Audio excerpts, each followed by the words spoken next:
সিরাজগঞ্জের শাহজাদপুরে বিশ্বকবি রবীন্দ্রনাথ ঠাকুরের ১৬৪তম জন্মবার্ষিকী যথাযোগ্য মর্যাদায় উদযাপন উপলক্ষে এক প্রস্তুতিমূলক সভা অনুষ্ঠিত হয়েছে। আজ রবিবার ৪ঠা মে সকাল ১১টায় শাহজাদপুর উপজেলা পরিষদের শহীদ স্মৃতি সম্মেলন কক্ষে এই সভা অনুষ্ঠিত হয়। উপজেলা নির্বাহী অফিসার মোহাম্মদ কামরুজ্জামানের সভাপতিত্বে আয়োজিত এ সভায় প্রধান অতিথি হিসেবে উপস্থিত ছিলেন সিরাজগঞ্জ জেলা প্রশাসক মোহাম্মদ নজরুল ইসলাম।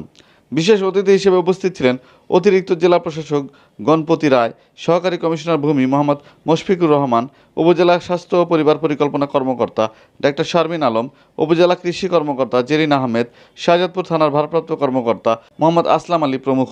সবাই আরও উপস্থিত ছিলেন শাহজাদপুর উপজেলা বিএনপির সাবেক সভাপতি মোহাম্মদ ইকবাল হোসেন হিরু, সাবেক সাধারণ সম্পাদক আরিফুজ্জামান আরিফ, সাবেক সাংগঠনিক সম্পাদক আমির হোসেন সবুজ, সাবেক পৌর বিএনপির সভাপতি মোহাম্মদ এমদাদুল হক নৌসাদ এবং উপজেলা জামায়াতের আমির মাওলানা মিজানুর রহমান। এছাড়াও সবাই বক্তব্য রাখেন শাহজাদপুর সাংবাদিক ফোরামের সভাপতি রাজীব আহমেদ রাসেল, সাধারণ সম্পাদক তাহসিন নুরি খোকন এবং প্রেস ক্লাবের সাংবাদিকবৃন্দ সহ শাহজাদপুরের বিভিন্ন সামাজিক সাংস্কৃতিক সংগঠনের নেতৃবৃন্দ সহ সুশীল সমাজের প্রতিনিধিরা বক্তব্য রাখেন। সবাই সিদ্ধান্ত নেওয়া হয় আগামী ২৫, ২৬ এবং ২৭ বৈশাখ এই ৩ দিনব্যাপী রবীন্দ্র জন্মবার্ষিকীতে নানা আয়োজনের মধ্য দিয়ে উদযাপিত হবে। অনুষ্ঠানে আলোচনা সভা, সাংস্কৃতিক অনুষ্ঠান সহ বিভিন্ন কর্মসূচি বাস্তবায়নের পরিকল্পনা গ্রহণ করা হয়। রাজীব আহমেদ রাসেল, প্রত্যাশা নিউজ, শাহজাদপুর, সিরাজগঞ্জ। এবারের যে প্রতিপাদ্য বিষয় রবীন্দ্রনাথ ও বাংলাদেশ জাতীয়ভাবে যে প্রতিপাদ্য বিষয়টি নির্ধারণ করা হয়েছে, আমার মনে হয় আমরা স্থানীয়ভাবে রবীন্দ্রনাথ ও শাহজাদপুর এই বিষয়টিকে আমরা একটু হাইলাইট করতে পারি। বিশেষ কাছে আমার আহ্বান থাকবে, অনুরোধ থাকবে যে এই রবীন্দ্র উৎসবকে ঘিরে শাহজাদপুরবাসী যেন আন্তর্জাতিক খ্যাতিসম্পন্ন এবং দেশ বরণ্য গুণীজনদের সংস্পর্শে আসতে পারে, তাদের আলোচনা এবং কথা শুনতে পারে, সেই সুযোগ করে দেওয়ার জন্য। আর আরও একটি বিষয় আমি উল্লেখ করব যে রবীন্দ্রনাথ শাহজাদপুরের গর্ব। তো রবীন্দ্রনাথ ঠাকুরের একটি মুরাল রয়েছে বেসিক বাস স্ট্যান্ডে, সেটি কিন্তু নোংরা এবং অবহেলায় রয়েছে। আমরা রবীন্দ্র উৎসব করতে যাচ্ছি কিন্তু ওইটা কিন্তু নোংরা অবস্থায় পড়ে রয়েছে। আরো একটি দুঃখের বিষয়, সেটা হলো শাহজাদপুরে প্রবেশের সময় কিন্তু রাস্তা ভাঙা। আমি কয়েকদিন আগে দুর্ঘটনায় করেছিলাম, রবীন্দ্রনাথ ঠাকুরের মুরালের নিচেই রাস্তা ভাঙা, মানে শাহজাদপুরে প্রবেশের সময় রাস্তা ভাঙা। শাহজাদপুরে এই ২৫শে বৈশাখ উপলক্ষে প্রচুর মানুষের সমাগম ঘটবে সিরাজগঞ্জ জেলা বা বিভিন্ন অঞ্চলের, কিন্তু আমরা কিন্তু এর মধ্যেই এই রাস্তাটা যদি সংস্কার করতে পারি তাহলে তাদের যাতায়াত নির্বিঘ্ন হবে। আমরা আমাদের ইচ্ছা ছিল যে একদিনেই আমরা শেষ করার, কিন্তু আপনাদের যেই চাহিদা এবং দীর্ঘদিন চলে এসেছে ৩ দিন ব্যাপী, তো আমরা 3 দিনেই আমরা প্রোগ্রামটা রাখবো।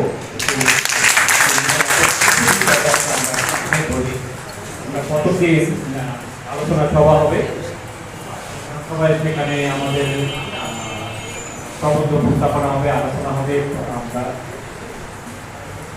ওই দিনে আবার পরবর্তীতে আলোচনার পরবর্তীতে আমাদের সাংস্কৃতিক অনুষ্ঠান হবে। দ্বিতীয় দিন একই সাংস্কৃতিক অনুষ্ঠান হবে, তৃতীয় দিন সাংস্কৃতিক অনুষ্ঠান এবং সমাপনী। এইভাবে আমরা মূল প্রোগ্রামটা করতে চাচ্ছি। আপনাদের সহযোগিতা কামনা করছি, এভাবে যেন আমরা খুব জাঁকজমকভাবে প্রোগ্রামটা করতে পারি। এবং মূলত এখানে আমাদের মূল প্রোগ্রাম রবীন্দ্রনাথকে নিয়ে, রবীন্দ্রনাথের শিল্পকর্ম এখানে এই আলোচনা সভায় আজকের অনুষ্ঠানে যেন উঠে আসে সে বিষয়ে আপনাদের সার্বিক সহযোগিতা কামনা করি।